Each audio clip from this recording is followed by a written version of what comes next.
ویران مسجد۔ عاشقان رسول کا ایک مدنی قافلہ سنتوں کی تربیت کی غرض سے اندرون سندھ گیا۔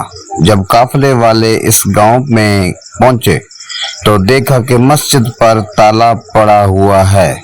لوگوں سے معلومات کرنے کے بعد جب اس مسجد کو کھولا گیا تو قافلے والے یہ دیکھ کر انتہائی غمگین ہو گئے کہ طویل عرصے سے صفائی نہ ہونے کے سبب مسجد میں ہر طرف گرد و غبار پھیلا ہوا ہے اور دیواروں پر مکڑیوں کے بڑے بڑے جالے نظر آ رہے ہیں۔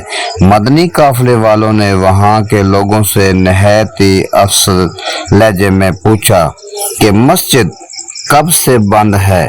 تو انہوں نے بتایا گیا کہ عرصہ دراز مسجد بند ہے، کیونکہ لوگوں نے نماز پڑھنا ہی چھوڑ دیا، لہذا امام صاحب بھی یہاں سے چلے گئے اور اب لوگ دنیا داری میں مصروف ہیں۔ چنانچہ نمازیوں کے نہ ہونے کی وجہ سے مسجد کو تالا لگا دیا گیا۔